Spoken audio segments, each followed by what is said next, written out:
Newcastle United. Wembley is a place for you. Ease my mind, you make everything feel fine. Worry about those comments. I'm way too numb, yeah. It's way too dumb, yeah. I get those goosebumps every time. I need the hype, throw that to the side. I get those goosebumps every time, yeah. When you're not around me, throw that to the side. I get those goosebumps every time.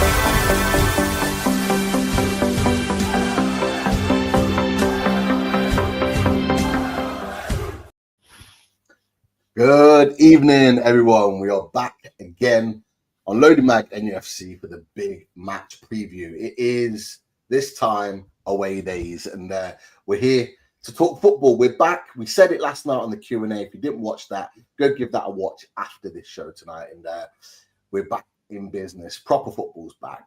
Premier League football's back, and we're here to talk about it all. And yes, we're not alone. We've got our guest coming very, very shortly. But Chris, how's things? All good, mate. Yeah. First day back at work today. So yeah, that was good. Nice to get back in the swing of things. And yeah, do you know what? Really looking forward to having Adam on.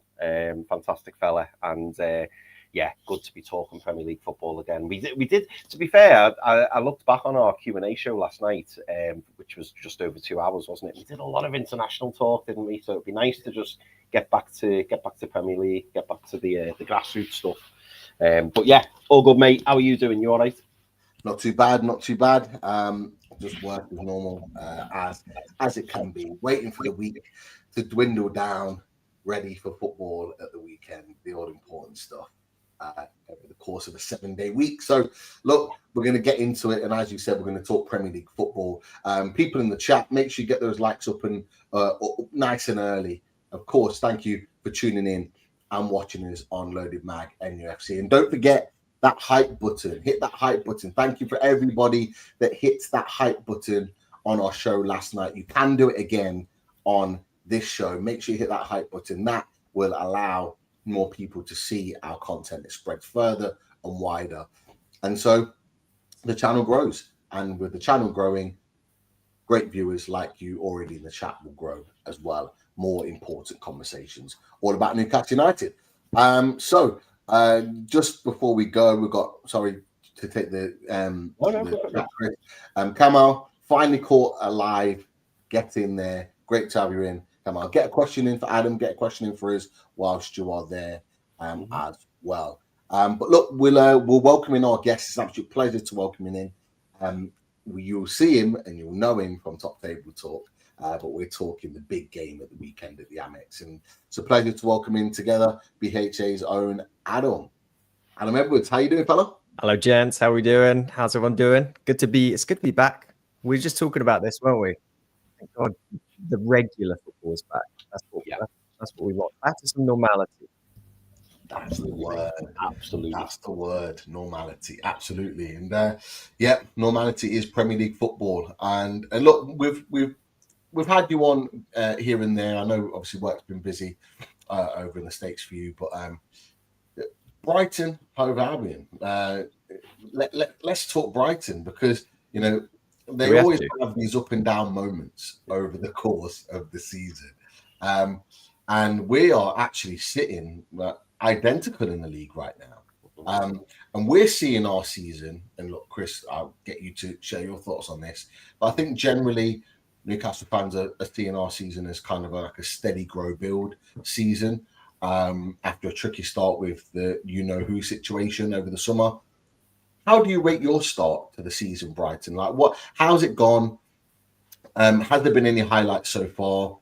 Any concerns? Like, where do you sort of rank your season at this first small juncture? Yeah, it was interesting, right? Because given where we're both at in the table, I'd love to understand where your heads are at, because we're disappointed in general with Brighton fans, and it's been a weird season. I think it's been a weird season for everyone, but it's been an exceptionally weird season for us. We've won 2 games in the Premier League, and they were against Manchester City and Chelsea, and we beat Wolves. So we're doing the classic Brighton thing of not being able to perform against sides that on paper we should be able to perform against, and then we get results against the teams that we've got no right to get results against. The question marks that we have, and there's lots of them. There's question marks around players. There's question marks around management. All of the above. I see someone's put in the chat, Sophie, there about Baleba. He's a big issue that we've had throughout the season. Not been the same player this year. And we can talk about why that might be, but we've not seen this side perform to the level or even play in the way that we want to see this team play. And the fan base has been getting a little frustrated with that. You could also argue that the result that we got against Chelsea looks good. Beat Chelsea 3-1. We were tragic in that first half. We were getting battered by them. They got a red card. And then, we managed to win. So really, if you look at it, we've had one proper, honest win this year against Manchester City, and that's a Manchester City that have looked questionable themselves in a lot of ways. Yeah. So we just don't know what our team is. We don't know what this club is at the moment. We don't really know what the manager's focus is or his style of play is. So we're sort of in this like weird stage of we have no idea what could happen. We could finish 7th. We could finish 15th. Well, that's where our heads are at. It's an interesting one because this kind of part of the season, it tends to happen. Like you have these up and down moments, and I will talk about that Chelsea game because it was a fantastic win. But as Charlie mentioned on our show, I'm not sure were you on that show after you won it? I don't think you were. I don't think so. Charlie, I would have given Charlie a lot of crap. So if I don't remember that, then no. That's true. That's true. And so with that, the one thing he did say, which other people on the panel agreed with, is that they could have been home and dry. Had it not been for that red card. Has that been the sort of catalyst for change this season? That win, or is it still like big question marks? Because you've talked about it being up and down. You've talked about it being disappointing from your point of view. What's the reasons, the crux down to it? Because you've spent a lot of money, over recent seasons. Like you spent quite a bit of money. Obviously, you've got the ability to do that because of the money you brought in, but you have spent a lot of money, which has been out of character. Is there now expectations that have gone higher that you expect now to be pushing a little bit more with the players that you've accumulated in the squad that you've got? Because you've got a pretty big squad. Yeah, it's a different approach this season, and this transfer window was a little bit different. Like we still spent money this transfer window, but we also sold a lot.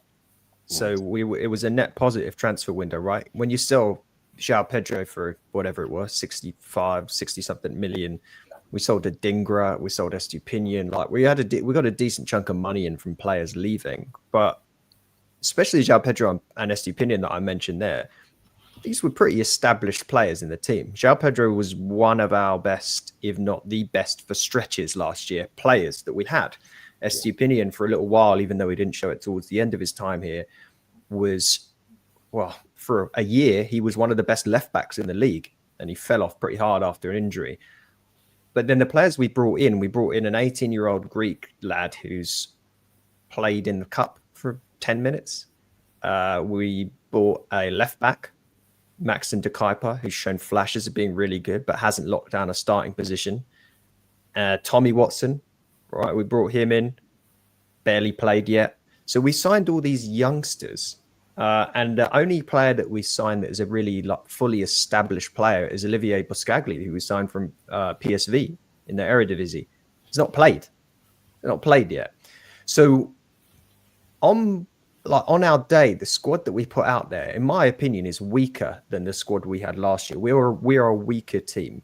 We've got more depth, and I think that's what you were kind of hinting at, right? We've got more depth in positions. Like we actually finally have, if we have an injury in somewhere in defence, we do actually have a player we can put in there, and we're not just putting a right winger at right back, which is ironic in some ways because we are currently playing a central defensive midfielder as our right back. But that's the difference. We've got depth, but we've lost quality. And that's this sort of, it's a bit of a transition season with Brighton. You've replaced João Pedro with a couple of young Greek strikers who just aren't there yet. So I don't know how that's going to work this year. We spent all that money the previous transfer window, if you remember. Has all that worked out? I don't know. I don't know yet. But this is how this club works. We have up years and we have down years. And this is a bit of a year where we have to rebuild the squad a bit.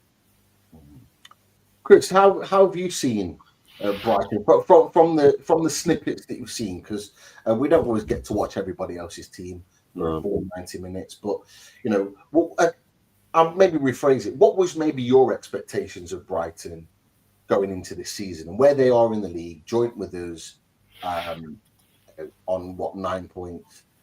You know, is that where you expected them to be, or were you expecting them to be pushing a little bit higher, a little bit like what Adam said? Yeah, maybe so. Yeah, I mean, obviously, Adam's already mentioned about a transition. You know, Brighton have turned over a lot of players recently, haven't they? Like some of the players that have been mentioned there, Adam's mentioned a couple and seen them in the chat, and I'm not even aware of their names. So I was a bit like, oh, so that you know, that was news to me. There's been a lot of incomings, hasn't there? And obviously, they've lost some big players outgoing in recent years. I suppose. I always have high expectations of Brighton in recent years, and the reason for that is because when I see them, I think they're an exciting team. I think they're progressive. I think that you know they've dealt very well in the transfer market. Yes, they've lost some key players, and you know we could list them all. As I mentioned, João Pedro, like McAllister, Caicedo, you could go on, but I do feel like they've invested in some really exciting youngsters. But it will take time. It will take time, you know, for those to blend, for those to come in, for those to, you know, make an impact on the league. Funnily enough, you know, a lot of the youngsters that I'm aware of, anyway, a lot of the youngsters that will come in, we've actually been linked with. So it will be interesting to see how they come on. And then obviously the Jean-Claude Minte, which is a player that we didn't necessarily want to let go. Yeah, it's interesting, Adam, saying he's disappointed about the start they've made. And I'll be honest, you know, looking at, you know, now I look back over the previous 7 fixtures, yeah, beating Man City, beating Chelsea, 2 massive results. But yeah, there must have been points dropped elsewhere. And it's funny with Brighton because Adam hit the nail on the head. You never quite know what you're going to get. Like, we've not got a great record at the Amex, and I think it's going to be a really, really difficult game. But, you know, you still always have that hope of, oh, we could get something. Like, if we went and won 3-0, I wouldn't be, like, majorly surprised. But then if we went and got beat 3-0 equally, I wouldn't be that surprised because on the day, Brighton can really turn it on. And I think, you know, I like the manager, Herzl. I think, you know, he's got a lot about him. I like his character. But he is still young and he is still adapting to the league. But I do think with Brighton, it's a bit of a slow burner. Like, I think as long as they persist with them, as long as now they've made all the signings that they've made and, you know, it's about integrating them into the team, you know, in 2 or 3 years, we could be having a different conversation. In Brighton, all it takes is for 3 or 4 of those players to pop, really pop. And all of a sudden, you know, you're looking at the team and you go, bloody hell, and they're still young as well. All the players are still young. But it might just be a little bit of a adaptation season, if you like. Like last season, I was a bit disappointed. I thought they were going to finish higher. But Adam, I've watched Adam on 12th Man, and obviously he's been coming on loaders, on away days. And Adam's always been quite grounded with his expectations. Like, Adam didn't seem that shocked. Obviously, Adam watches them week in, week out. But yeah, I think it must be frustrating for Brighton at the moment because, as you said, you know, Man City won, beat Man City, beat Chelsea, but then drop points elsewhere that maybe you were expecting to. The Wolves game was the killer. Wolves game was the killer. Yeah. Because you look at that one, you go, if you're going to win the game this season, based on what we've seen so far out of the teams in this league, that's the one where you go, all right, thank God we're playing them because they look absolutely useless. And they did not look useless against us. And that's worrying, right? That's the thing you start to look at and you go, well, hold on. My whole now perception of this club's ability gets blown up because you think, well, hold on, if we can't manage to outplay and beat Wolves, then we can't go into any game now and say, tell you what, I fancy us here. That's the like most basic litmus test of, okay, are we a decent team? Yeah. Everyone has those weird results. None of us are immune to that. We've seen it out of Liverpool this year. That's every side has those. Yeah. And they say you can't judge a season until I don't know even who came up with this, right? But until you've played 10 games. So we're not that far off of the 10 games at this point. And I've got my suspicions that I still don't know what we're gonna understand what Brighton are. And I don't know if you're gonna understand what Newcastle are after 10 games, especially after this game. I think after this game against you guys, we've also got a game against Man United, which I don't know what you take from a game against Man United anymore either. Yeah. And then our game after that is in the cup against Arsenal. So like, I don't know. Yeah, Weird. it is, and it is a weird one. I was just looking at your squad, Adam, and you talked about the amount of players that you've got in your squad, and that you've got quite a young squad. And I'm looking at a team that would be pushing for the top end of the table in Europe, and you want your experienced players to be making the difference. And I'm looking at your experienced players, and I won't bring it up. I'll just name them. You've got Jason Steele at 35 years old. He was not a starter. And you've then got Adam Webster, currently injured. You've got Permanently injured. You're permanently injured, yeah. You got Lewis Dunk, who for me, and you might tell me different, I think he's dropped off in the last year or two. It looks like his legs have gone a little bit. I don't know if you tell me anything different. Well, this is a bit too big of a tangent, this one, because I'll try and keep it short. Lewis Dunk has been on the fan base's like chopping block as a starting player for 2 years at this point.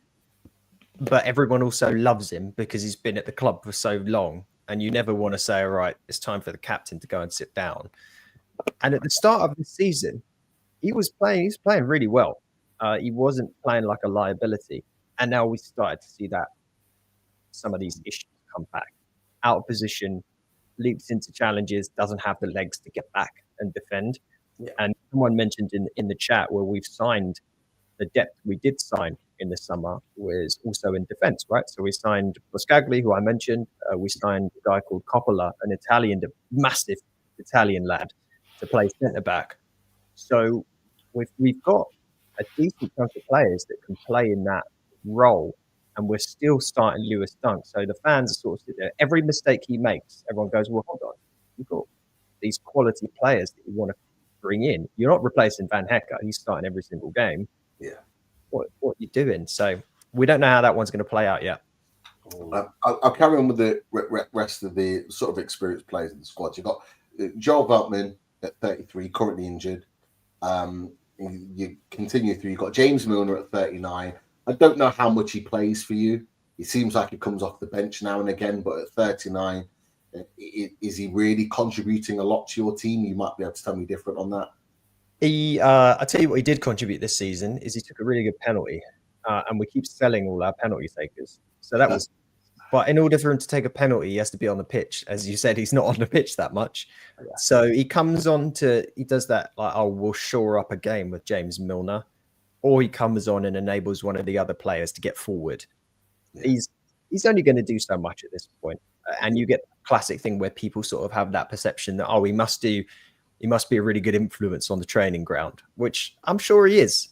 But he also didn't play more than 5 minutes last season because he was injured for the whole of it. So there you go. I'm looking at Mitoma, 28 years old, currently injured. Again, one of your main players. Is he missing the game at the weekend? I imagine he is. We don't know yet on Mitoma or Veltman because Veltman suffered a bit of a little injury against Chelsea. And I'd say a fun fact about Joel Veltman this year, he's played at right back for the only 2 games that we've won. So no matter what people think of him, Joel Veltman adds something pretty significant to this team. So if you see his name at right back on the team sheet this weekend, just be prepared. Yeah, be prepared for that. So I really hope he starts, especially because Hertzler seems completely against the idea of starting his 2 best wing backs, if you want to call them that, in what we would think of Ferdi Kadioglu and De Kuyper, who I mentioned before. Kadioglu is capable of playing on both sides. De Kuyper is fully left-footed. We want to see Kadioglu play right back and De Kuyper play left back. Instead, he plays Mats Wiefer right back. So we never get to see that. So you're either probably going to see Mats Wiefer at right back, in which case, if I'm you guys, I go, all right, game on. or you see Joel Veltman at right back, the other Dutch option, and you go, right, we're in for a bit of shithousery here. Okay, so everyone get hashtag Veltman injured in the chat. Let's hope and pray that that name isn't on the team sheet come Saturday. Thank you for that, Adam. I'll run through the last couple. You got like Solly March, who's injured as well, and then you got the pain in our backside, Danny Welbeck. 34 years old, that just, it doesn't matter whether he starts, whether he's on the bench, he always has an influence. He's the one, really. And I think Chris should agree with this. People in the chat will agree with this. He's the one that we hope's got a little strain in his hamstring that needs just a week's rest.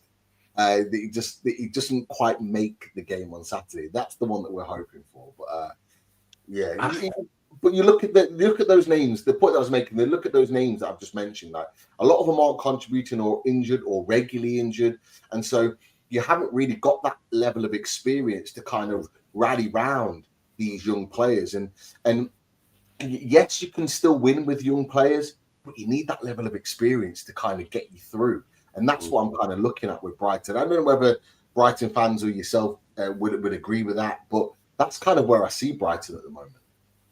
Yeah, and you could definitely draw that conclusion. You could look at the team.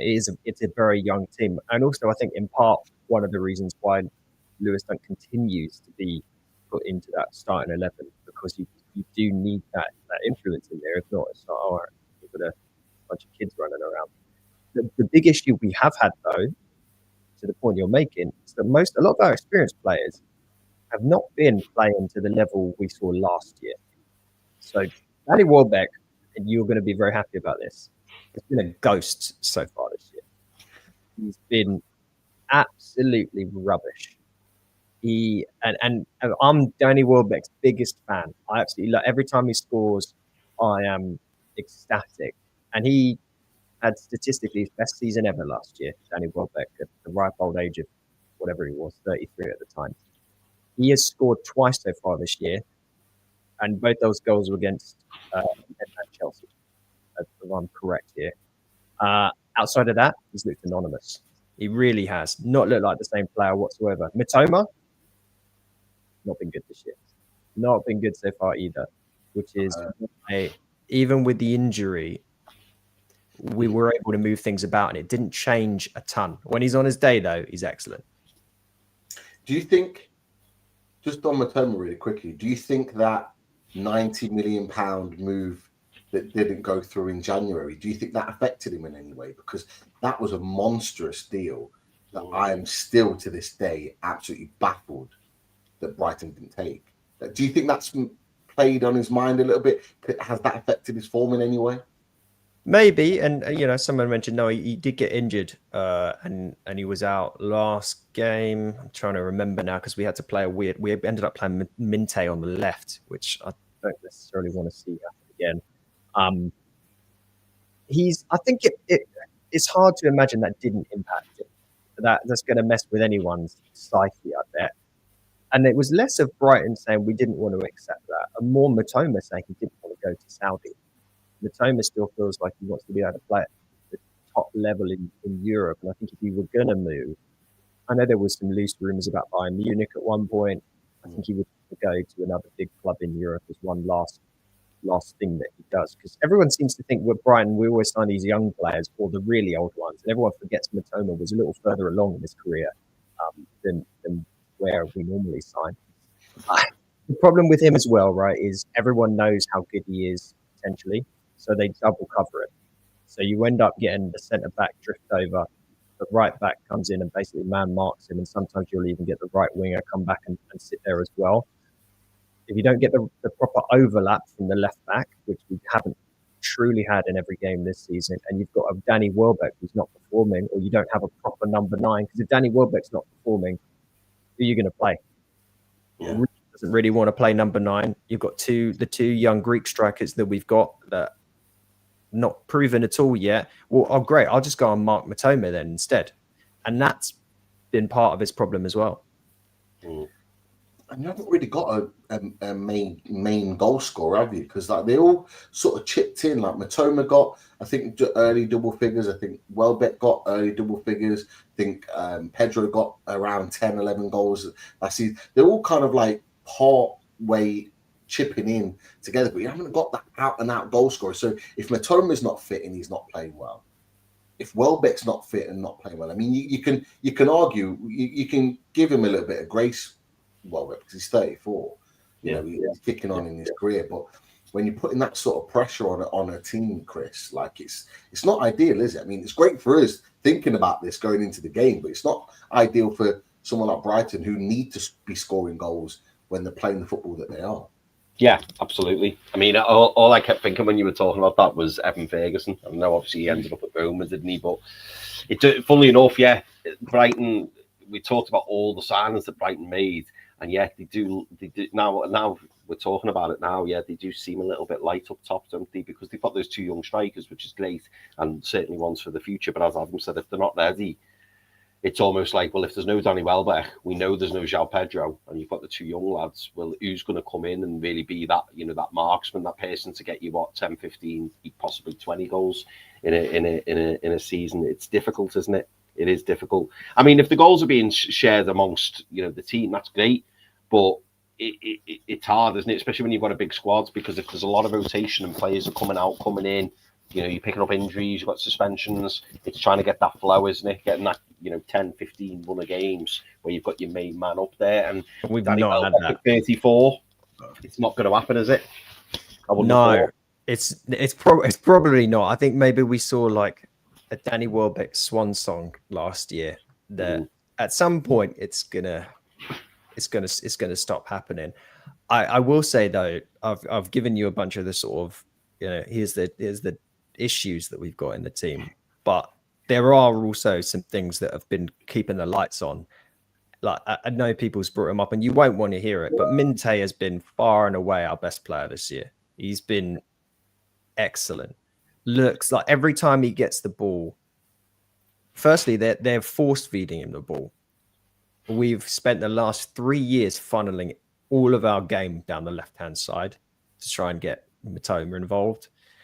And now you see the ball go out to the right a lot more because they know how dangerous Minte can be. And he's by no means a perfect end product at the moment. He'll fall over the ball and knock it off the pitch and shank one completely to nowhere. But outside of those mistakes, he has been so good. He can go round anyone. He outpaces everyone. And he's actually got a tidy finish most of the time. He's been astounding. And someone else mentioned Yasin Ayari, who continues to grow into like a really, really strong, creative, deep-lying player. And when he's on the pitch, he makes a very big difference as to how this side plays. The combination of him and Carlos Baleba with sort of this idea that Ayari is this creator and Baleba's the one that breaks up the play and drives the ball forward. Those were the things that sort of made this team really work in parts last season. And when we didn't have it, it fell away. And, Baleba's lack of form is a real issue there because that was such a big part of how we played. So Yasin Ayari is having to do a little bit more than what he probably hoped to do. It's going to be an interesting one, and that could well be the pairing on Saturday because Hinshelwood is injured. We'll put in the chat as well. I think he's out for 8 weeks, and he looked really good at the back end of the season. He had a good Euros for the under-21s as well, and he looks a real player. Very good player. But an absolute blow. I know sometimes he plays right back, but he is more of a midfielder. So it looks like that could well be the pairing going into the game. Chris, I know there's a few questions in the chat. We'll throw a few questions at Adam, and then we'll talk a little bit of Newcastle, and then we'll move to the tactics board. Yeah, let's do it, mate. Let's do it. Yeah, I was going to say, we were hearing a bit of a sob story from Adam there, weren't we? And I was thinking there is some I'm lowering your expectations nicely. Don't worry. We've had this before. On previous shows. I've had it with Errol on previous shows with other clubs, and they give us that false sense of security, and then bang. So I'm glad you came back with some positivity, something we need to keep our eye on. That's for sure. Definitely, definitely. I know you mentioned a couple of these already, Adam, but there's one player in here I'm particularly interested in because, again, another player that Newcastle were allegedly looking at. Genie Esteban Alden asks you, do Weaver, Gruder and Karaoglu feel like new signings, highly rated when they arrived, but had minimal impact in their debut season? And the one I was focusing on really was Gruder, because Gruder came with a huge reputation, didn't he? But how's he impressed you? Yeah, he's a really weird player. We've seen flashes of brilliance from him, and you understand why he was signed. And we've also seen some really shoddy stuff from him, which you expect at that age. I'm not quite sure if he's playing in his right position at the moment. He tends to come into games and we throw him out on the right wing, whereas he actually he wants to play number 10 and sit behind the striker. And in some games that he's played, there was a cup game he played where he was absolutely excellent. And there is a real player in there. We just don't see it for 90 minutes every Premier League game. He's not quite there yet. But I think there's a real special player there. Weaver's a funny one. Like I mentioned, he's not really playing in his right position either. And this is a theme with Brighton, as you can probably tell. And we talked about Hinchelwood a minute ago. We just play everyone anywhere. Weaver's been playing right back for the most part. He played a lot of that last season. Weaver had some unfortunate stuff happen last season where there was I think it was Wolves, in fact. I don't know. They keep giving me nightmares. Game he came into where he made a mistake where we were about to win a game and basically he lost the ball and they ran up the other end of the pitch and scored. And he got some big heat from the fan base. And I think that he took a really big knock to his confidence, Weaver. I'd like to see him play as a holding midfielder, which is what he actually is. The problem is Carlos Baleba last year was playing in that position and he was our best player. I think a lot of the fan base is open to seeing Mats Weaver play alongside Yasin Ayari at the moment instead of Baleba and giving Baleba some time on the bench. But that remains to be seen. Kadioglu, I've not seen the best out of him yet. He really wants to get forward. And we've played him right wing in some games as well. He can sort of play anywhere, but he really wants to bomb forward. And we're against sides where we need to be a little bit more defensive. He's a bit suspect at the back, but we've seen a long time ago what he's capable of doing for Turkey. Potentially a really strong player there, and a nice option for the right side if Hertzler ever decided to play him there as a more attacking option than a Veltman, than a Weaver. Again, we want to see De Kuyper play on the left and Kadioglu play on the right and really force it forward. Yeah. Exciting options, though. Exciting options. And yeah, Gruder, it was interesting what you were saying about Gruder because, yeah, we did our Dennis Wise moment. We were on YouTube looking at Gruder and seeing all these clips of him, and he does look really, really exciting. And then obviously Brighton just came in and bought him, and we were like, oh, so, hopefully he works out to be a really good player. But if the tools are there, that's a good start. Him next to Minte, that what could have been at Newcastle. Yeah. Why are you doing this to us? Why are you doing this to us today? Come on, man. I've been nice enough for the first 10 minutes, I gave you the hope. Yeah. That's true. Do you want to tune for life? Ask you, Adam, why did Brighton let Gilmour go? As he's a player he's really liked in the past.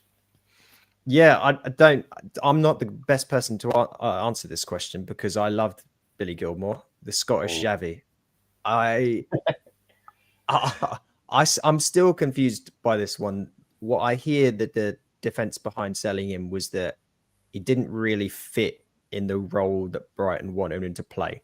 So he's not going to sit there and be a destroyer. And he's not going to bang a bunch of goals in. Is he an Ayari kind of player? A little bit, but he wants to sit and spray the ball out more, whereas Ayari's more comfortable with running with it and being a little bit more creative. So I think the thought was he doesn't necessarily have the role in the team that the club want or the manager wants.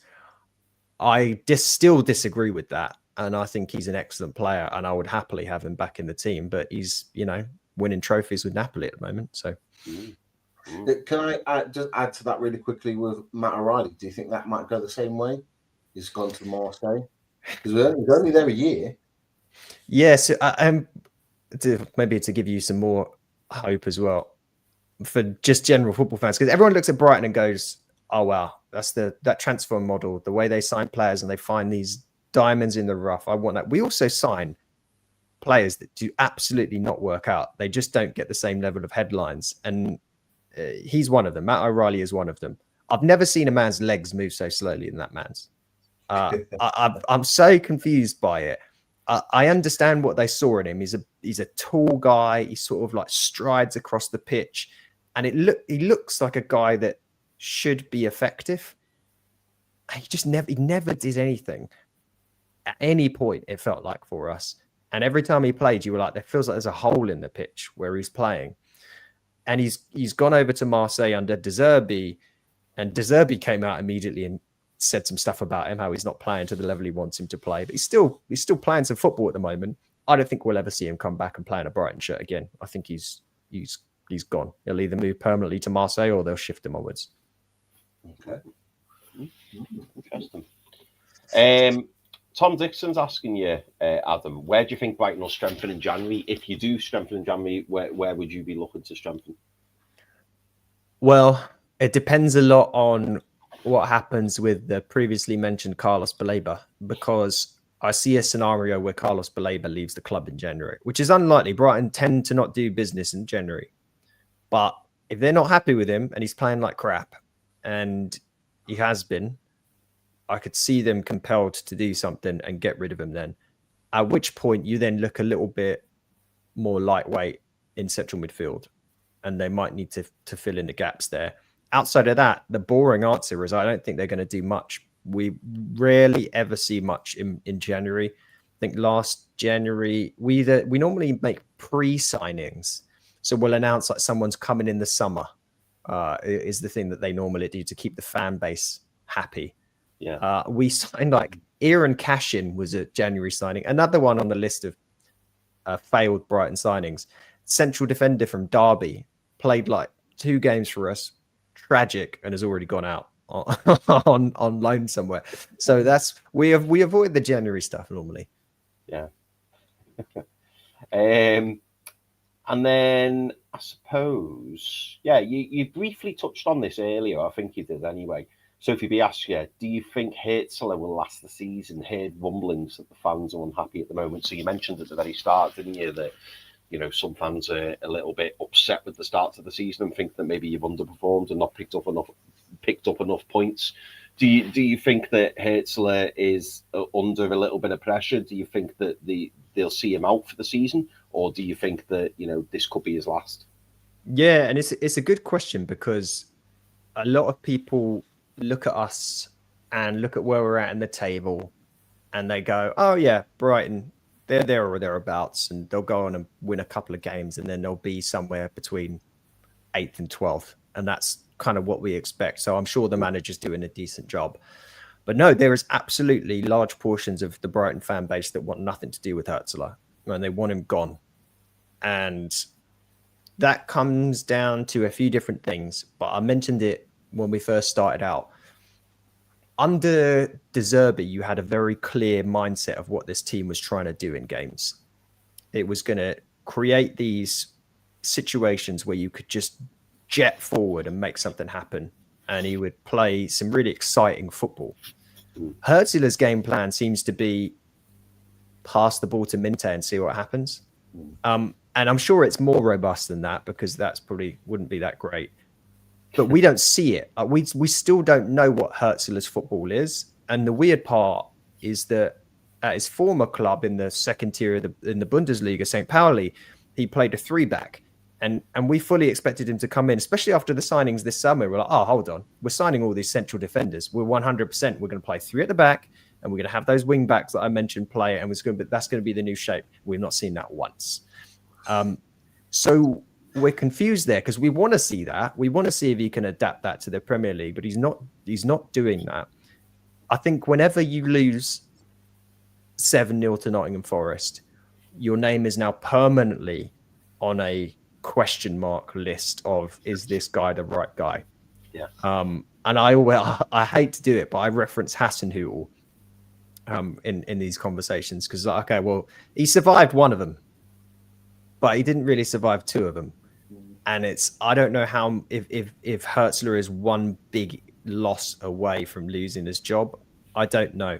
I know that the hierarchy at the club certainly just want to see more from this team. This is not the investment they've made in this club is not to be where it currently is in the league, even if it's early. Yeah. So do I think they'll make a change before the end of the season? I don't. They don't normally make those type of quick changes, but don't be surprised if they do make a big change at some point when people aren't necessarily expecting it. You have to go back to Chris Hughton. The board got rid of Chris Hughton at a time when everyone went, "Why'd you get rid of Chris Hughton? It's the guy that got you up into the Premier League, like playing solid football." We were the same. We got rid of Hughton when people weren't expecting it. Yep. So it's like they make pragmatic decisions like that when they need to be made, and they will do that with Hertzler if he doesn't bring them or show them something more in this year. I'm just gonna move the conversation on side because I know we've only got a few more minutes with Adam before he goes. Some positive news for Newcastle United fans that are watching. It won't affect us this Saturday or even for the week after that. But there were reports from Craig Hope in a piece today that Lewis Hall could be out until December, up to 8 weeks with his hamstring injury, which would be a massive, massive blow to Newcastle United. However, he has come back with an exclusive tonight, and it says that they've had a second scan, and it reveals good news that he could be back before the November international break. So within the next 4 weeks or so, he could well be back, which is real positive news. What, we've got another international break in November. Oh, They're just horrific. So it's something like 22 days, and Newcastle have got 7 games in 22 days that we've got to play in between that time, which I'm not complaining because Champions League, Carabao Cup, we're in it and we're fighting for those kind of big competitions that you want to win or do really well in. But that November international for me just means absolutely nothing. I don't want to talk internationals again because we did it over last night, but it's a nonsense. It's absolutely ridiculous. But the positive news is that Lewis Hall could well be back within the next sort of 3 to 4 weeks. So it was revealed that the injury wasn't as bad as first feared. Also, quite interestingly, we might well cover this later on, Chris. That Johan Wissa may not go to AFCON. There's noises that there's a high chance that he may well stay with Newcastle United, which for one, I am happy with.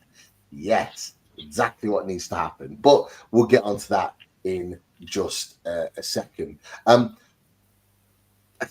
Yes, get him off that screen. He's the reason that we are injured. I still play Congo in their amateur level of professional staff members.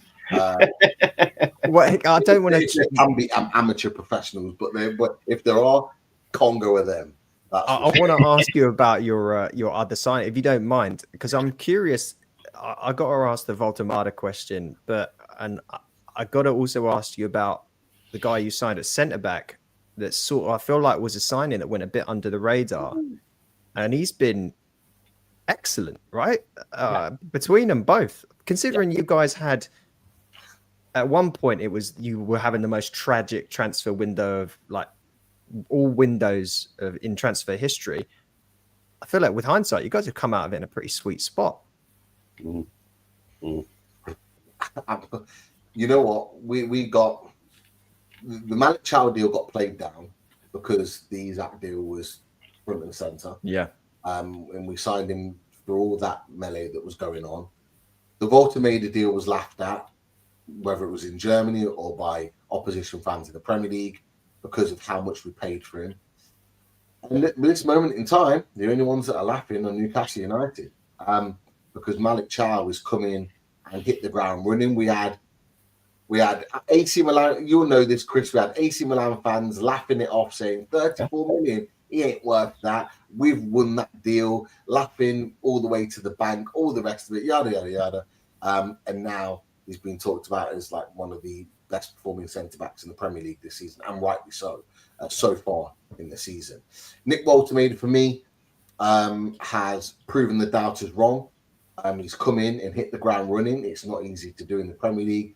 It's not easy to do in a team where you've had to almost rebuild again, losing the main part of your team, your potency, the guy that scores all the goals. He's come in and gone, yep, I'll run with that. And he plays a different style, but he's still putting the ball in the back of the net and actually doing things in certain parts better than Alexander Isak. So we're in a great situation right now. We want to keep building. It's still work in progress. There's still levels for both of those players to develop in. But yeah, the partnership between Malik Chow and Botman, like Chris, we talked about it yesterday. It's absolutely formidable, isn't it, at the moment? It's really, really strong. Yeah, it's like, do you know what, Adam, and Adam will know this, all about Dan Burn. Like, we absolutely adore Dan Burn, and we all have concerns over him starting at left back.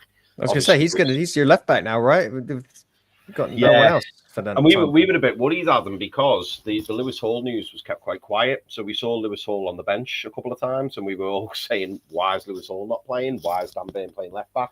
And then Eddie Howe, there was accusations, about Eddie Howe wanting to shoehorn Dan Burn into the team. And as much as we love Dan Burn, since Malik Chow and Sven Botman have come in, like they're the first choice centre backs. It's there's no debate to it. Like, they've both been absolutely outstanding.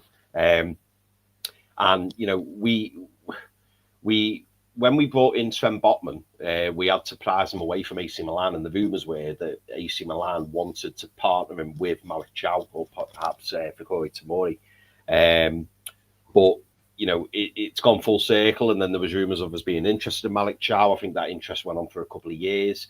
There was a 21 million fee agreed with Como in the summer, and then obviously we ended up paying 34 million for him, and people were saying, oh, you've been you've overpaid, you paid far too much. But yourself, Adam, if you were trying to buy a player of his pedigree, young lad, German international, Champions League experience, playing at the very top level with AC Milan, if that was an equivalent in the Premier League, you're talking 50-60 million easy for a centre back like that, if not more. But yeah, since he's come in, the thing I'd say about Chow and Botman is that they complement each other really well. They're both very comfortable on the ball, but Malik Chow's got that extra bit of pace that Sven Botman maybe doesn't have.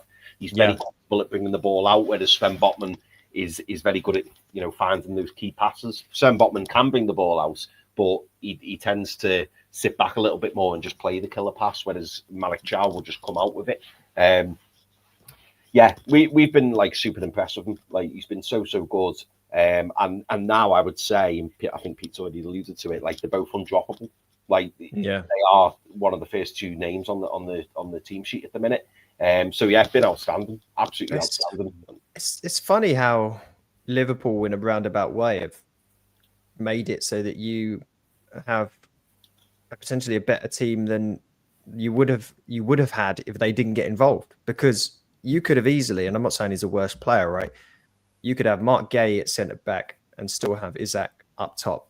And instead, Liverpool have come in and tried to derail everything. They'll still end up with Gay. We know it's just a matter of if, not when. Yeah.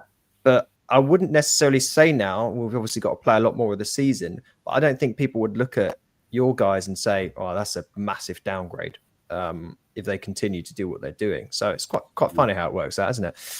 Yeah, no, it's strange, mate, because like you say, the summer was ruined by Alexander Isak rumours. You were on here with us, and none of us wanted to lose Alexander Isak, and then obviously we did. And I'd say probably our transfer window was a bit understated, as in, you look at the player, you look at Ramsdale, you look at Chow, you look at Ramsey, you look at Visser, and people look at it and go, oh, you overpaid for him, you shouldn't have paid so much for him, oh, he's useless, you don't need him anymore.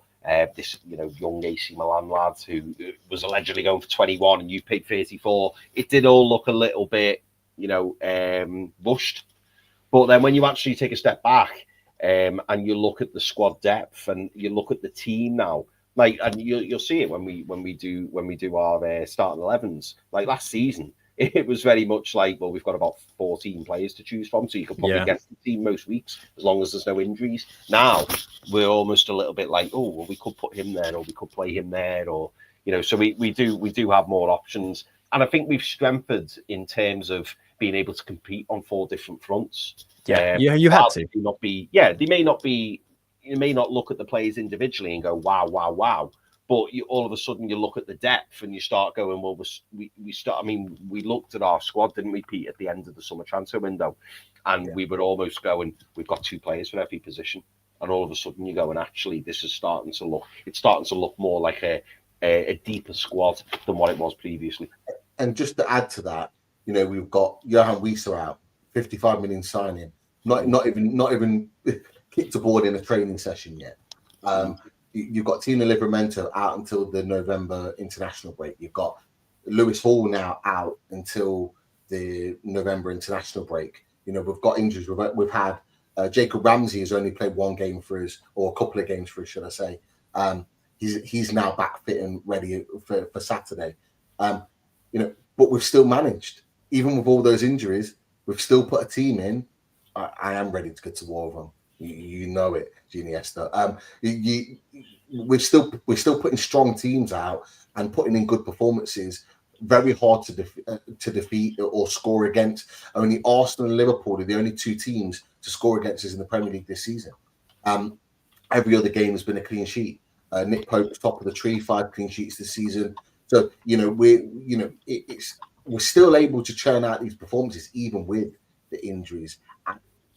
Which is fantastic for us. But, well, I mean, unfortunately for you, though, we do know that I don't think you guys have beaten us for 2.5 years in the league at this point. I think, if I'm not mistaken. I know.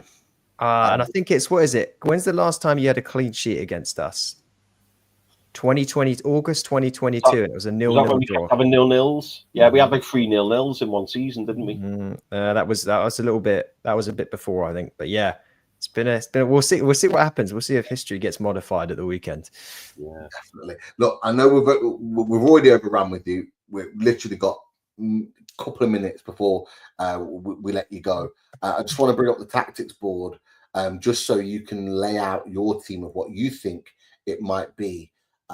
As a starting lineup for Brighton this Saturday. So the squad is there across the line, starting from goalkeeper onwards. What do you think your team will be on Saturday? Formation, individuals. How are you setting up, mate? Well, this depends on whether you want my opinion or whether you want Hertzler's opinion. So I'll try and give you Hertzler's one. So I'll try and do some of the dumbest things I can possibly think of. Well, you're going to have Verbruggen in goal. So that's one thing. It's hard for him to get wrong. You're still going to see Van Hecker and Lewis Dunk at centre back. Okay. Is Lewis Dunk left centre back? Or is it? Yeah, that's where they'll play. Against Wolves, Kadioglu started at left back. A lot of this is also going to come down to whether Veltman is fit. So for the time being, let's put Kadioglu at left back and we'll put Veltman at right back, with the big caveat that that's probably going to be Weaver if Veltman is not good enough to go. Yeah. I suspect he's still going to go with Ayari and Baleba, but would not be shocked if Baleba is replaced. What? I would not be shocked. He's been awful. So Weaver comes in for Baleba. You could play Weaver there, or they'll move it about a little bit more, and they could drop someone a bit deeper. They might decide, you know what, we'll play James Milner in there. Diego Gomez wants to play a little bit further ahead, so you would have to move some people around. But there is the ability to switch things up there. I think if we had a Hinshelwood fit, I genuinely think he might be playing in place of him. I just realised I've got 2 Diego Gomez's in there, so I've just removed one. I mean, in the cup game where he scored a hat trick, I wish we had 2 of him. But outside of that, he's not been quite as good as I hoped he'd be. I think there's a good player there, though. If he's fit, Mitoma's going to play on the left, obviously. If he's not, your guess is as good as mine. Okay. It was Minte there last time around. Like I said to you, I don't want to see that again. On the right, you'll see Minte, assuming this all works nicely. Yeah. And then if fit, I think you'll see Ruter in the 10 with Welbeck up top. But there's a chance that he plays Ruta at 9. He's done that so far this season, and he'll play Diego Gomez in the 10. He's moved things around a fair amount. If Matoma's not fit, then you might see what we did against Wolves, which is Minte left, Gruder right. But that's, if people are fit, this is the team you'll see. Because he has been bringing Welbeck off the bench a fair bit as well. I think he's overtaken Ole Gunnar Solskjaer now for goals off the bench, which I thought was a crazy stat considering how good Ole Gunnar Solskjaer was off the bench. I think he's actually scored more goals than him now. Yeah, but wouldn't surprise me. He did start against Wolves, and he hasn't started a ton of games so far this year. But yeah, and someone mentioned, did Gomez not come off injured? You're probably right. I've not been able to pay too much attention to the international stuff, but I mean, sure, we always get one injury from the international break. That's what I'm worried about right there. Minte against Dan Burn. No slack on Dan Burn, but they're just a mismatch. I cannot wait to see that unfold. I cannot. And even if Mitoma can't play, I still want to see Minte on the left, and I want them to push Kadioglu to left wing or something and play De Kuiper behind him, just so we can witness Minte versus Dan Burn. It's going to be glorious. And thank you, Giniesta, for pimping out the channel. Appreciate it. Yeah, of course, as always. Look, before I let you go, you've set your team up. What do you think the score will be on Saturday, in your opinion, mate? Well, if you ask me what I think the score is going to be based on our recent performances, I would give you the win. But I'm not the person that's going to go against history. And historically, we win this game. We're at home. We've not lost for 2.5 years. So I'm going to say we'll win 2-1. I don't believe that in any way, but I'm just going with what history tells us. And look who he's put it right back, Pete. Yeah. Hey? Pray for Veltman to be rested for the week. That's what we say. But look, Ads, it's been an absolute pleasure. Look, always love chatting to you, mate, about football. Any football, not just the fact that our two teams are playing. And I'm sure we'll see you back on Top Table Talk very, very, very soon. And as Giniesta mentioned, make sure you go subscribe to Together BHA, Adam's channel, with his panel as well. And big thanks again, Adam. Pleasure. Thank you. It's always good fun with you guys, and you always have great content and stuff in the chat. Everyone's always so engaged, so it's awesome. And yeah, come and watch us. If we get battered by you, it's always fun to go and watch the losing team's podcast afterwards, isn't it? Because you see just everyone's in disarray. So yeah, if we win, obviously I don't expect any viewers, but I appreciate it as always. Legend, mate. You take care. We'll be in touch, mate. We'll speak to you soon. Cheers, all. Bye. Take care, Adam. Top man. Love speaking to Adam. Could talk to him all day. Great guy. And always good fun as well. And of course, if we do win, go and give them a watch. They're always a good conversation on Together BHA. And whilst you're there, give them a sub as well. Show your support for those guys in there. But look, I'm on a timer, Chris, because I've got to pick up the daughter from football training. Oh, I've probably got about 10 minutes before. Let's do it, mate. Let's do it. But we cannot go anywhere, people, without doing our line. This is key, and of course, Chris Hall's going to set us off on that first 11. So, what are we going for, fella? Yeah. Okay. So I'm going to make a couple of changes. I'm going to make a couple of changes, Pete. But obviously, you are here to critique. But yeah, one of the questions that we got asked in the last show was, are we going to refresh? Is the squad going to be refreshed? And I think it might be. I have a feeling. But we'll see. We'll see what you think anyway, Pete. I think the back five is pretty settled. So in goal will be to Nick Pope. Yeah. In the middle of our goal. Yeah, the clean sheet king at the moment. Yeah, absolutely.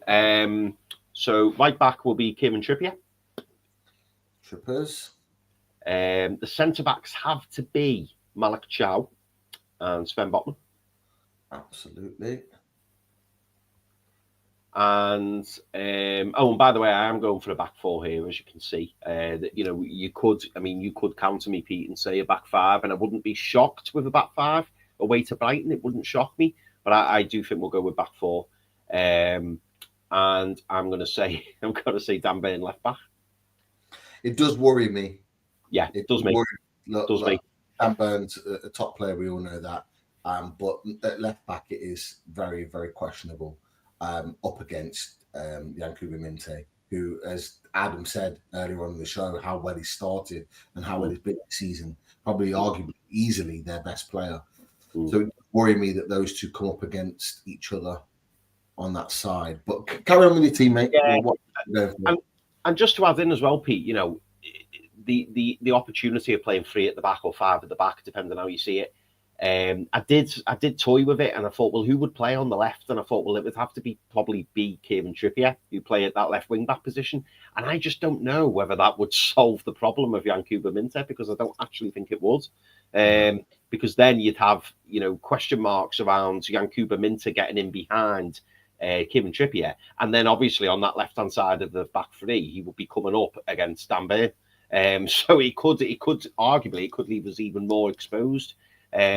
Because then, I think it would cause more problems than it would solutions. But anyway, now in the number 6 role, I expect it to be Sandro Tonali. Of course, I think he has to play, mate. I know, obviously, he came off as sub, didn't he, for Italy? And he looked a bit jaded, but he's a machine. He'll be back ready. And look, they needed to bring him off. They need to look after him at internationals, because he needs to be fit and firing for Newcastle. And if they overrun him for Italy, they were playing Israel in the first game, and it looked pretty comfortable. At that point, you just need to bring him off. Just give him a rest, because he needs one here and there. But carry on, mate. Sorry. Yeah. No. Right centre mid will be our captain, Bruno Guimaraes. Yes. Now, this is where I might surprise you, Pete. I think left centre mid will be Jacob Ramsey. I wonder. You called it on the previous game that Eddie Howe was being a bit coy with Jacob Ramsey, and I just wonder whether he was held back specifically for this game, knowing that there was a strong chance he'd be starting. Because I do think that the midfield needs a bit of a shake-up. Not because I'm dropping Joe Linton or anything like that, but we need to manage people's minutes. And I think there's an opportunity here for us to manage the minutes of Joe Linton.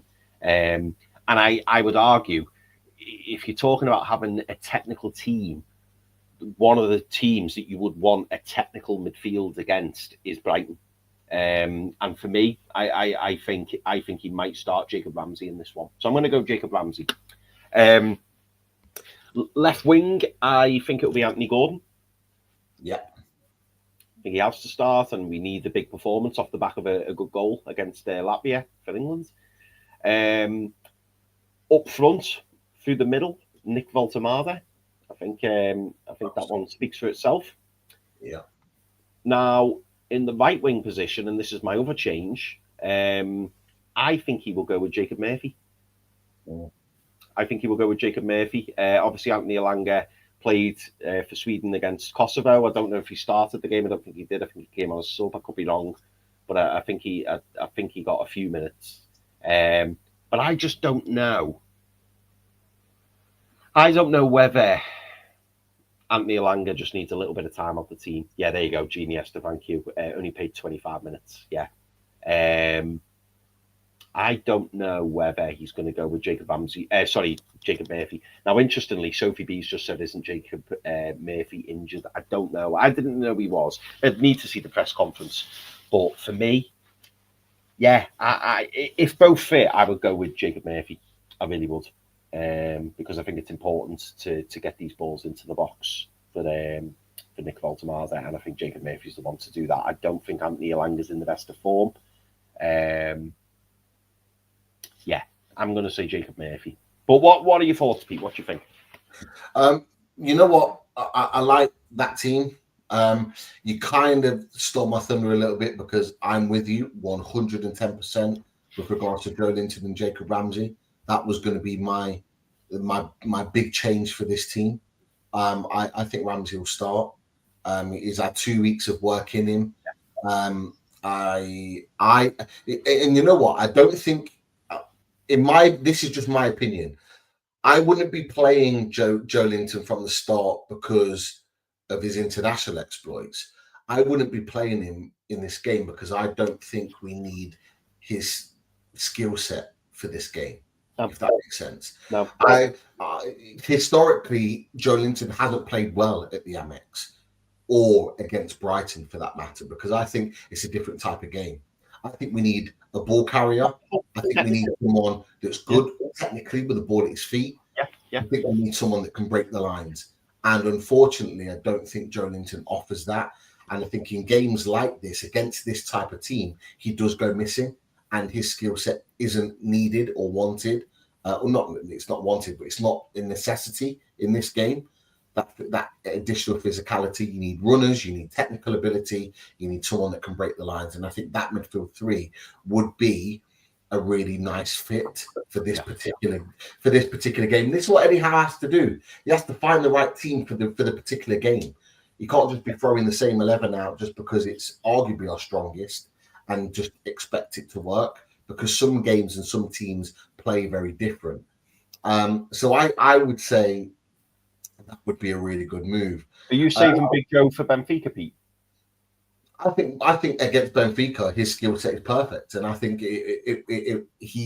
getting him ready for that game and going, right, you get yourself ready for Benfica, because that's the game where we need you to be on song, and it's being able to navigate that as a manager that's really key. And I think that would be it's obviously just my opinion. I think that would be the ideal situation, is resting Joe Linton in this game, giving Ramsey's run out, and then playing Joe on Tuesday. And I'd even go and play Joe again. Who would have next weekend? Is it Fulham at home? I would even go and be playing Joe Linton in that game, because I think his skill set is better suited for them. So it's about using players in the right situation. I'm on the fence a little bit with Elanga and Murphy.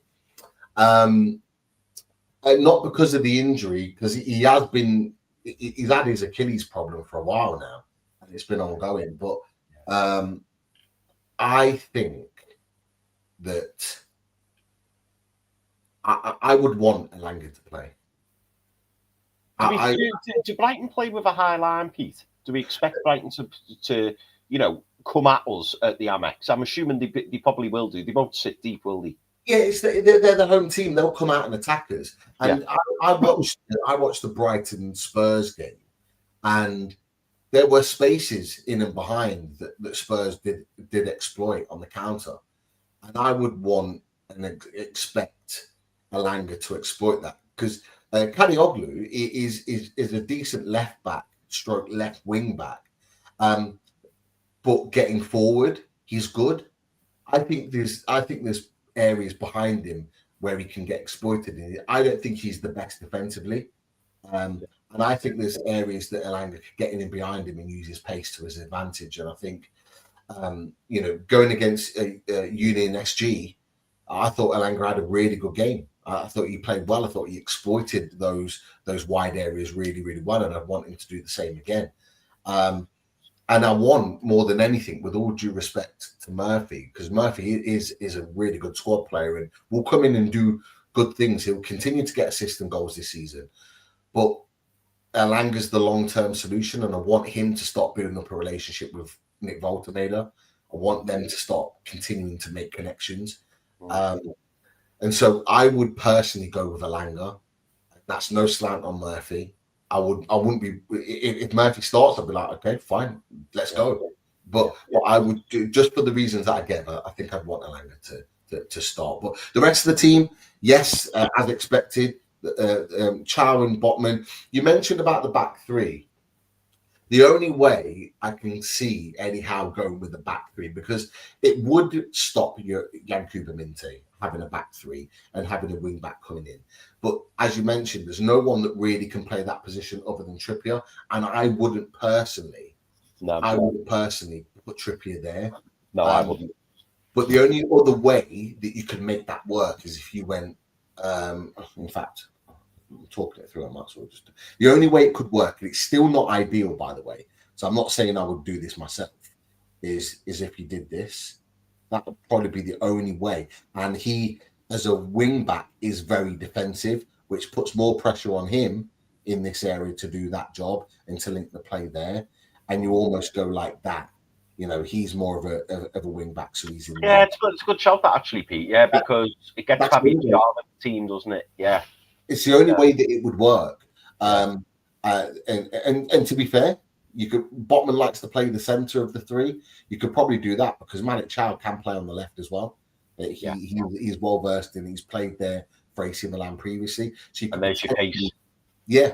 And there's your pace. The only reason I put Chow there is because of his recovery pace, and you'd want that in the central position. But Sven Botman has proven he can do that role and be brilliant in that centre. So that's the only way I could see that working as a back three and having Dan Burn playing there. But we saw against Arsenal when Tino went off injured and he was eventually left wing back, it didn't work, and he looked well out of position over on that left. So I personally wouldn't do that. But if we're asking potentially for a back three or suggesting it could be, that's the only way I would see it working. But for me, I'd be going with the back four. I'd be going toe to toe with Brighton. Out of interest as well, Pete. If we were to go with the back five, as you suggested, given that it's away to Brighton, you know, it would make sense. You'd also potentially, I'm assuming you agree, you'd also potentially lose Jacob Ramsey then as well, because then your midfield three will become a midfield two, and then you'd have to drop one of them, wouldn't you? And I'm assuming, unless you were going to rest Bruno, you would go with a midfield two of Bruno and Tonali. Yeah, sorry, that's right. Yeah, So it would be more. Yeah, it would be more like it. Yeah. And then you'd lose that pace from Ramsey then, wouldn't you? So you would, and it would actually probably be more like this. Yeah. It would probably be more like that. Gordon would naturally go out onto the right anyway, but it'll be more set up in that way. I think Murphy would drop in as kind of that third, not as a centre, but more of a third in that position, and you'd kind of have the starting positions like that to make it work. But yeah, you're right in terms of losing that. But let's keep it to the original. Yeah. We set the team out as it is. So we had, where is it? Where's Ramsey? I'm whacking back in. Right. I'm okay with time. The missus has been amazing and said that she'd go and pick up my daughter. So I'm good for time now. So it's all good. But yeah, that's the team that we've suggested. People in the chat, let us know what you think. People watching back, do you agree with that setup? Do you agree with Jacob Ramsey in for Joe Linton as we've suggested? Would you agree with Jacob Murphy starting ahead of Elanga? Let us know your thoughts on the team and how it's set up. But interesting setup from both teams of how it could be. And just as we go, for anyone that maybe has joined late that's missed the first part of the conversation with Adam, we're not sure if Veltman's going to be fit because they're currently down as being injured, and also Matoma is currently down as being injured. So there's no guarantee that either of those two will be fit in the game. So let's wait and see on that one. It's going to be an interesting watch, that's for sure. But it will. Just your thoughts. We'll just recap very quickly before we wrap, mate. Your thoughts on the piece that came out today. I know people might not have had a chance to read it, but it was interesting because Frank Hope wrote the piece initially and said that Lewis Hall was going to be out for up to 8 weeks. So we'll be back around December time, which was a huge blow. He's then must have been given a heads up to say this exclusive that we're looking at right now, saying that the second scan reveals good news and he could be back before the November international break. So your thoughts on that, but also on the update that is really, it came from Keith Downey initially about the fact that Weezer might not go to AFCON. Craig Hope's doubled on that and said himself that there's noises around the fact that he may not go to AFCON as well. So just your thoughts on those two bits of updated news. Yeah, so I mean, obviously, great news on Lewis Hall. You want your best players fit and available, and I think, I mean, all it will do though, it will create more noise, because I think if Lewis Hall is fit and available, I think there'll be more people clamouring for Lewis Hall to start at left back. Not suggesting for 1 minute that Eddie Howe will be happy that he's got Tino Livramento and Lewis Hall out. I'm sure that's not the case whatsoever.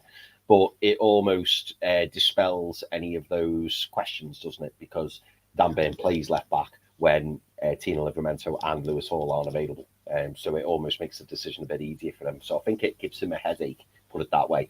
But, I want to see Lewis Hall in that left back position. I think he's absolutely fantastic. And, I think he is going to be our first choice left back for many, many years to come. And you rightly pointed out, actually, Pete, on the Q&A session yesterday, that last season, up until his injury, Lewis Hall, I think we all said it, didn't we, that Lewis Hall was probably our player of the season. And then obviously got the injury, and then other people overtook him. But I think he's absolutely superb, and I think he brings so much to the team, both offensively and defensively. I think it's great news on Lewis Hall. In terms of Visser, I have like a head and a heart feeling on Visser. Like, me personally, if I was the player, I wouldn't go to AFCON if it were me. Obviously, it's very difficult. It's very easy for me to say, because I'm not African, but I'll point that out. And also, I'm not a professional footballer, so I don't have that knowledge of how much of a burning desire it is to represent my country. So it's difficult for me to say that. But I think morally, I think he owes us. I think he knows that. Me personally, I think he shouldn't go to AFCON, given what's gone on. And I hope he doesn't, from a selfish point of view. And I'm thinking of this from a Newcastle United point of view, from a Newcastle United perspective. Because I want him to be in black and white. I want him to be available in November, December, January. That's when I want him on the pitch for Newcastle United, because I think we have a much better chance of winning football matches with Johan Visser in the team or in the squad. But yeah, I think it's positive news if he does stay. I think it's good for him personally in terms of his future career at Newcastle United, and maybe that's what he's thinking. To get himself integrated into this team, to show his worth, to show what he's capable of. But yeah, it's difficult, because I'm sure he does want to represent Congo, and I'm sure that he's very passionate about representing Congo. But sometimes you do have to make those difficult decisions. And I think the start to his Newcastle career, I mean, it's mad, Pete, isn't it? You mentioned it earlier. It's absolutely mad that he hasn't even kicked a ball in training for Newcastle United. It's crazy. And we signed him on in the late hours of early September. So that was 6 weeks ago, and he's yet to kick a ball in training. So yeah, for me, I think the most logical decision, or the most logical thing for him to do, is to stay at Newcastle United and get fit and show his worth, and play some Champions League football, push us up the table. But I'm saying that from a Newcastle United fan, and also knowing he's on a considerable amount of he gets paid a really, really handsome fee at Newcastle United in terms of his wages. So me personally, I'd want to kind of pay that back, and that's what I would do personally. But I'm not in Johan Visser's situation. But what are your thoughts, Pete? Do you think he will say no to going to AFCON? I comfortably think he won't go to the. I don't think he'll go on the international break in November. I'm adamant about that. I don't think he will. But AFCON may be a different conversation, because I think that starts in December, doesn't it? Yeah, so mid-December AFCON starts. The more I think about it, the more that whether it's me just convincing myself out of sheer frustration, or whether I'm just thinking about this sort of a little bit more logically.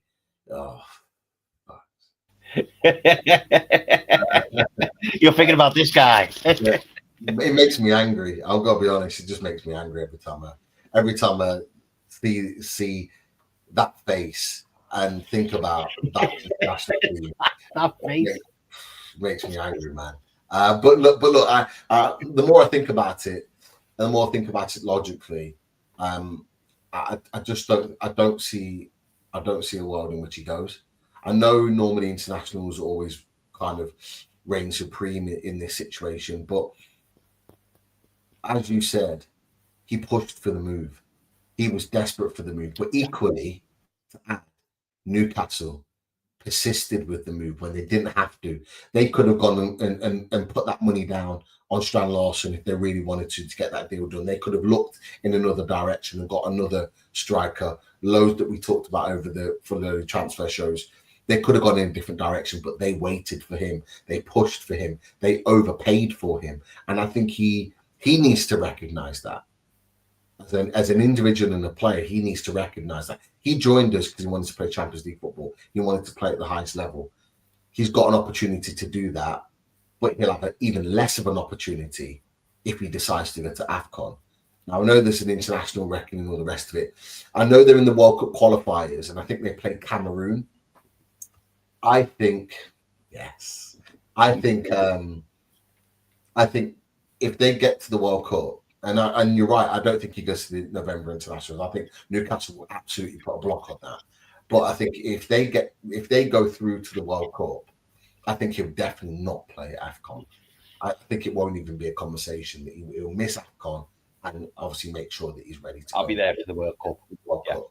And I think it will soften the blow internationally if that happens. I think it'll be a little bit more difficult if they don't make the World Cup. And look, Cameroon are favourites, but I think Newcastle may have to put their foot down with Congo. But when you think as well, Pete, you mentioned about Newcastle, really pulling out all the stops to bring him in. Our first bid was 25 million, and we paid 55 million. That's a hell of an increase, isn't it? So that's Newcastle really saying, we believe in you, we want you, we're going to bring you to the club. So yeah, he does kind of own Newcastle United, doesn't he? 100%. And look, we want him back on the pitch, and we want him scoring goals for Newcastle United as soon as possible. Now, the positive was in the piece is that he is back running on grass, so he is running and building up his workload. So that's positive to see. But we don't want him building up his workload, being in a position where he can play for Newcastle United, and then swanning off over there. That's the last thing that Newcastle United want. It's the last thing that Eddie Howe wants. Medical staff, everyone put all their effort in to get him back up and running for him to go elsewhere. Now, the interesting part, and I think this is Steve Bunce in a nutshell right here, because Newcastle United, it's been said that he could have been back playing right now had they given him injections. He could have had injections, like pain releasing injections, and he could have been back playing right now. But they've decided not to. They decided to make sure, without the injections, that he's fit and he's ready to play. That's Steve Bunce right there. They're trying to do it. They're trying to do it right. They're trying to look out for him. They're trying to look after him long term, and they're trying to make sure that he's back fit and ready without those injections. Because injections can take the pain away, but it doesn't take the injury away, and you can potentially get worse. Now, his injury, and I'll read it out to you really quickly. His injury was a PCL, if I'm right in thinking. Now, I didn't know this was an actual thing. So, yeah, it was a PCL injury, which is on there, a posterior cruciate ligament. And the recovery from a PCL injury can vary from a few weeks up to 9 months. So they've chosen not. James Bunce, sorry, I said Steve Bunce. I apologise. It was James Bunce. We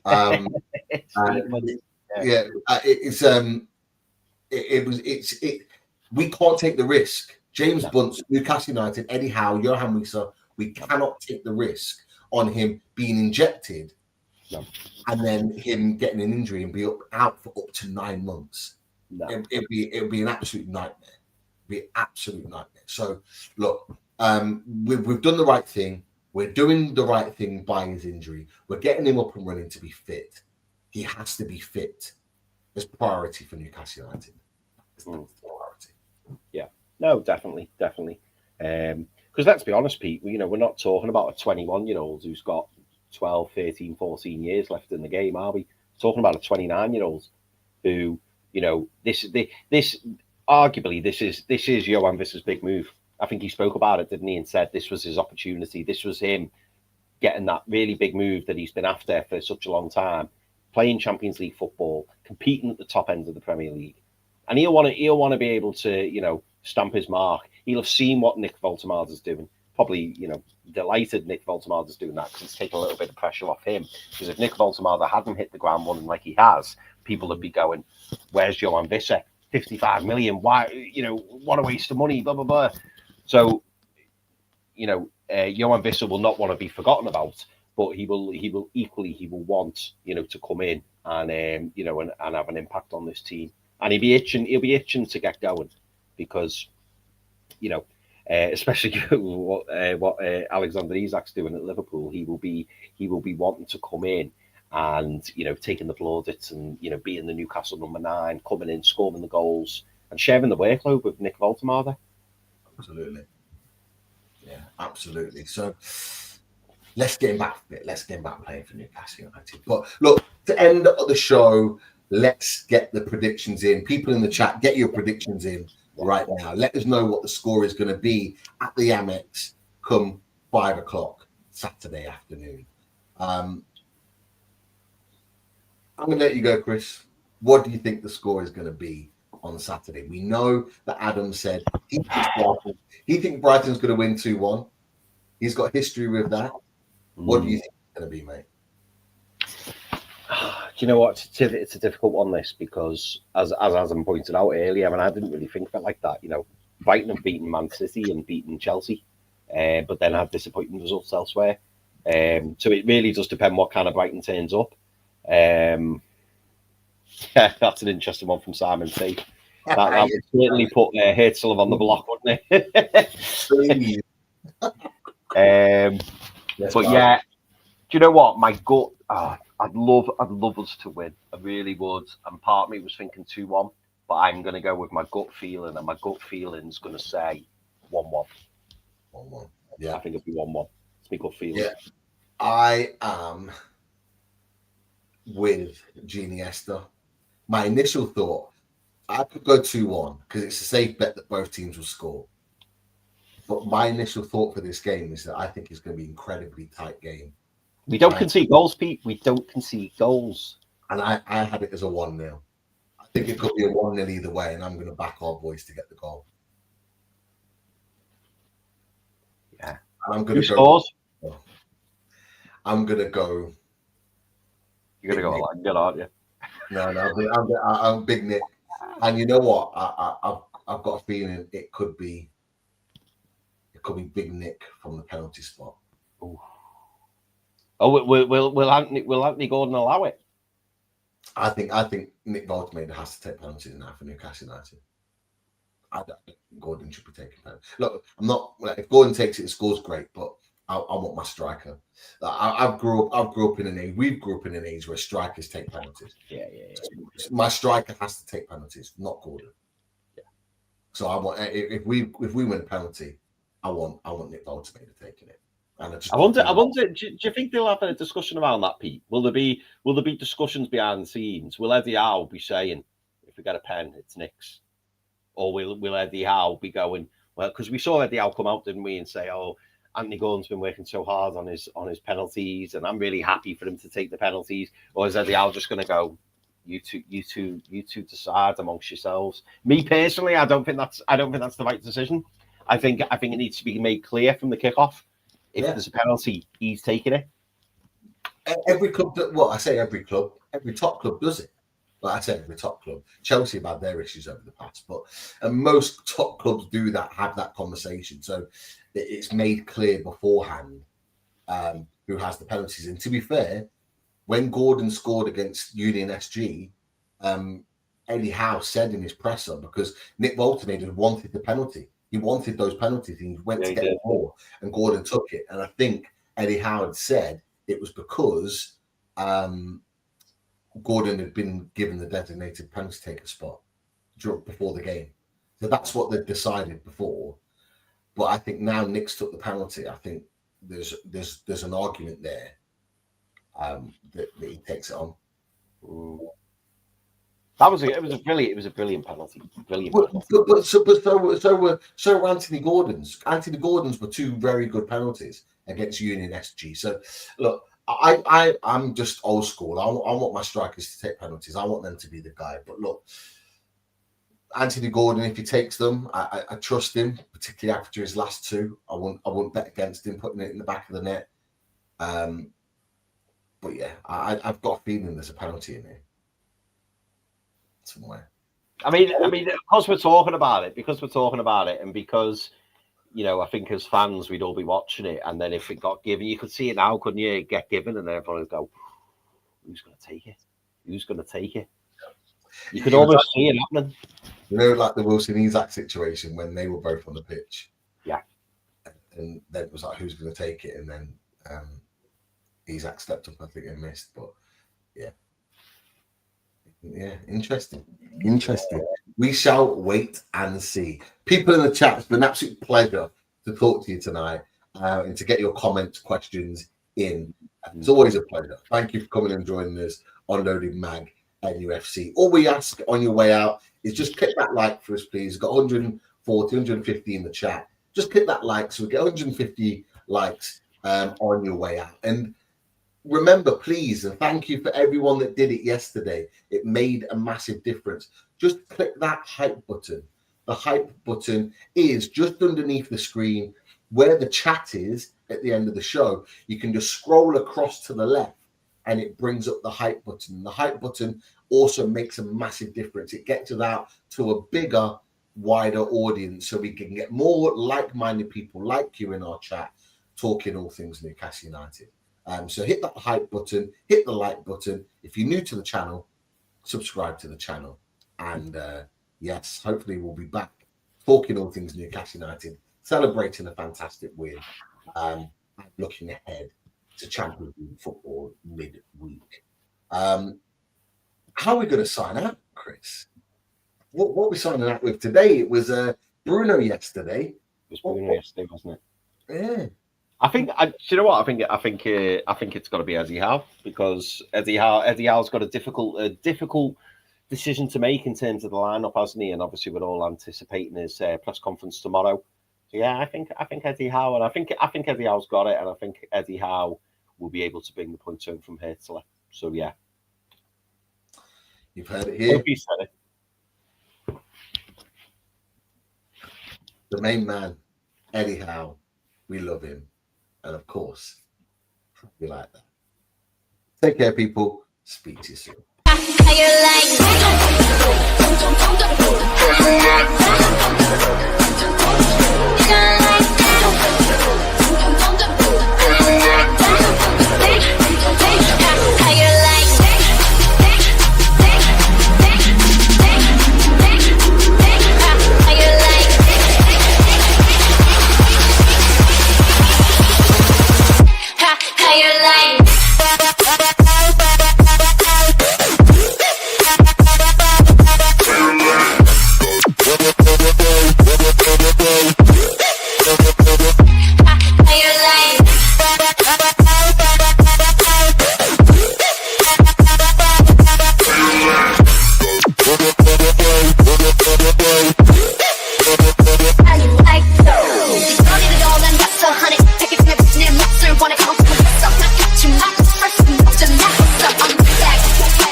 Drink it, like me, then tell me you like that.